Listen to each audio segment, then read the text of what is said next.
হাদিসের শেষে আল্লাহ নবী বলেন, দুনিয়ার মানুষ তোমরা জানো, লাউ ইয়ালামুন নাস মা ফিন নিদাই ওয়াস সাফিল আউয়াল, মানুষ যদি জানতো প্রথম কাতারে নামাজ পড়ার কি উপকারিতা, আর আজান দেওয়ার মধ্যে নামাজ আর আজান দেওয়ার মধ্যে কি উপকার, মানুষ যদি জানতো প্রথম কাতারে নামাজের কি ফায়দা, আজানের কি ফায়দা, সুম্মা লাম ইয়াজিদু ইল্লা আইয়াস্তাহিমু আলাইহি লাস্তাহামু আলাইহি, মানুষ যদি প্রথম কাতারের ফজিলত জানতো, লটারি করে হলেও মানুষ যুদ্ধ করে হলেও প্রথম কাতারে নামাজ পড়ার চেষ্টা করত, আর যদি আজানের ফজিলত জানতো, লটারি করে হলেও নিজের নাম লিস্টের মধ্যে এনে মুসলমান আজান দেওয়ার চেষ্টা করত। عن أبي هريرة رضي الله تعالى عنه قال قال رسول الله صلى الله عليه وسلم, আবু হুরায়রা রাদিয়াল্লাহু তাআলা আনহুর বর্ণনা, আল্লাহ নবী বলেন, বাইনামা রাজুলুন ইয়ামশি বিতরিক ওয়াজাদা হুসনিন আলা শাওয়াজাদা হুসনা শাওকিন ফিত তরিক বা আলা তরিক, নবীজি বলেন, এক ব্যক্তি রাস্তা দিয়ে হাঁটতেছে, হাঁটতে হাঁটতে হঠাৎ একটা কাঁটাযুক্ত ডাল পেয়ে যায়। কাঁটাযুক্ত ডাল পাওয়ার পর ফাখরাহু, এই মনে করে কাঁটাযুক্ত ডালটা রাস্তা থেকে সরায় দেয়, কোনো মুসলমান এই ডালের মধ্যে পড়ে আঘাত পেতে পারে, কোনো মানুষ কষ্ট পেতে পারে। একটা সুই পাইছেন, রাস্তায় ফালাই দিছেন, একটা ইটের টুকরা, যে টুকরা আপনার পায়ে লাগছে, আপনি চিন্তা করলেন আমার আরেক মুসলমানের পায়েও লাগতে পারে, এই টুকরাটা আপনি সরাইয়া দিছেন।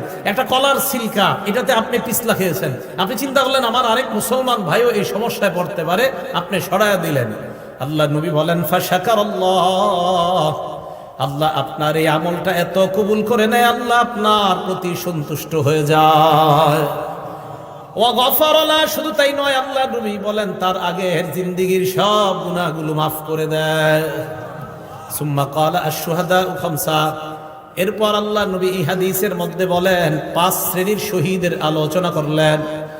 1 নাম্বার আল মাতউন শহীদ, মহামারীতে কোনো ব্যক্তি যদি মারা যায়, প্লেগ রোগে যদি মারা যায়, ওই ব্যক্তি শহীদ হয়ে যায়। 2 নাম্বার আল মাবতুন শহীদ, পেটের রোগে যদি কেউ মারা যায়, কলেরা ডায়রিয়া হয়ে মারা গেলে ওই ব্যক্তি শহীদ। হ্যাঁ, কলেরা ডায়রিয়া, এই ব্যক্তি শহীদ 2 নাম্বার।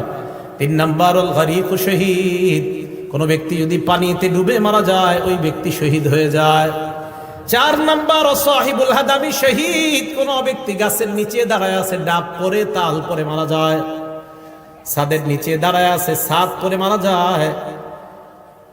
কার নিচে আপনি দাঁড়িয়ে আছেন, হঠাৎ ছাদের থেকে একটা ইট আপনার মাথায়, ফুলের টপ পরে আপনার মাথায় পড়ে আপনি মারা গেলেন, আল্লাহ নবী বলেন শাহাদাতের মর্যাদা পেয়ে গেলাম। 5 নাম্বার শহীদ ফি সাবিলিল্লাহ, আল্লাহর রাস্তায় যে জিহাদ করে শহীদ হয়, ব্যক্তি শহীদ হয়ে যায়। হাদিসের শেষে আল্লাহ নবী বলেন, দুনিয়ার মানুষ তোমরা জানো, লাউ ইয়ালামুন নাস মা ফিন নিদাই ওয়াস সাফিল আউয়াল, মানুষ যদি জানতো প্রথম কাতারে নামাজ পড়ার কি উপকারিতা, আর আজান দেওয়ার মধ্যে নামাজ আর আজান দেওয়ার মধ্যে কি উপকার, মানুষ যদি জানতো প্রথম কাতারে নামাজের কি ফায়দা, আজানের কি ফায়দা, সুম্মা লাম ইয়াজিদু ইল্লা আইয়াস্তাহিমু আলাইহি লাস্তাহামু আলাইহি, মানুষ যদি প্রথম কাতারের ফজিলত জানতো, লটারি করে হলেও মানুষ যুদ্ধ করে হলেও প্রথম কাতারে নামাজ পড়ার চেষ্টা করত, আর যদি আজানের ফজিলত জানতো, লটারি করে হলেও নিজের নাম লিস্টের মধ্যে এনে মুসলমান আজান দেওয়ার চেষ্টা করত। তাহলে আপনারা যদি জানতেন ফজিলত, নবীজি বলেন মানুষ বুঝতেছে না কেন যে প্রথম কাতারের ফজিলত, আজানের কি পরিমাণ ফজিলত, এগুলা মানুষ খুব মুয়াজ্জিনের অপেক্ষায় থাকে। আমাদের সকলকে আল্লাহ সহি শুদ্ধভাবে আজান শিখে এই আজানের আমল যেন আমরা করে আল্লাহর কাছ থেকে এই ফজিলত অর্জন করতে পারি, আল্লাহ তৌফিক দান করেন। সবাই আজান দেওয়ার নিয়ত হয়েছে তো ইনশাআল্লাহ? এগুলো 2 নাম্বার। 3 নাম্বার, আজান যে ব্যক্তি দেয় কিয়ামতের ময়দানে তার গলা সবচেয়ে লম্বা হবে। মানে কি জিরাফের মতো? হ্যাঁ, মন দিয়ে শোনেন।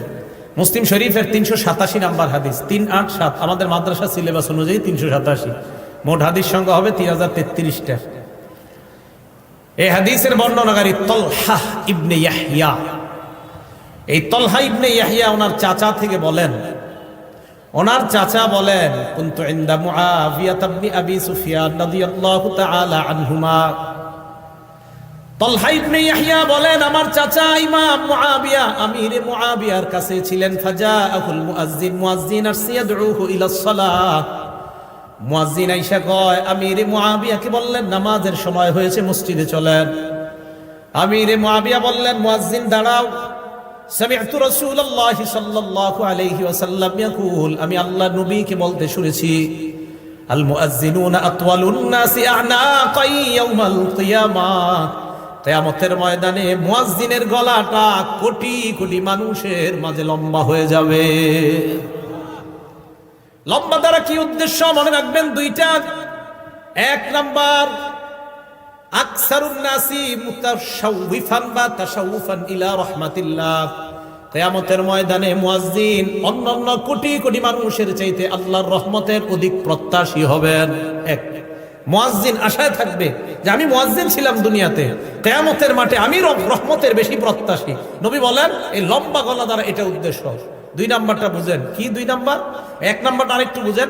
লিআন্নাল মুতাশাউফা ইউতিলু উনুখা ইলা মা ইয়াতাতাল্লাউ আলাই, যেই ব্যক্তি আকাঙ্ক্ষা করে কোনো জিনিসের, ওই ব্যক্তি তার আকাঙ্ক্ষিত বস্তুটার দিকে গলাটা এইভাবে বাড়ায়া তাকায়।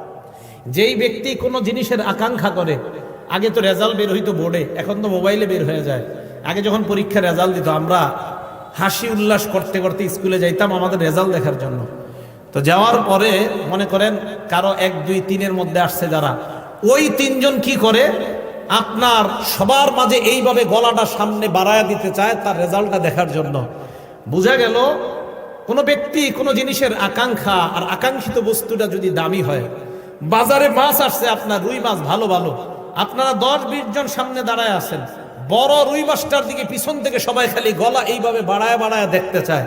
বোঝা গেল আকাঙ্ক্ষিত জিনিস, যেই জিনিসটা মানুষ কামনা করে ওইটার দিকে গলাটা একটু আগে বাড়ায়। তাই আল্লাহ রাসূল বলেন কিয়ামতের ময়দানে মুয়াজ্জিনকে আল্লাহ এত রহমত দান করবেন, এত সওয়াব দিবেন যে সে তার সওয়াবের জন্য বারবার গলাটা আল্লাহর রহমতের দিকে এমন করবে।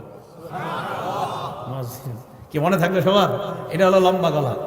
দুই নাম্বার, কিয়ামতের ময়দানে মুয়াজ্জিন নেতা হবে। সুবহানাল্লাহ, কি হবে? নেতা। ওয়াল আরাবু তাসিফু, আরবরা নেতাকে তাসিফু সাদাতা বিতুলিল উলুম, আরবরা কখনো কখনো নেতাকে বলে লম্বা গলাওয়ালা। আরবরা কখনো কখনো লম্বা গলা দ্বারা নেতা উদ্দেশ্য করে থাকে।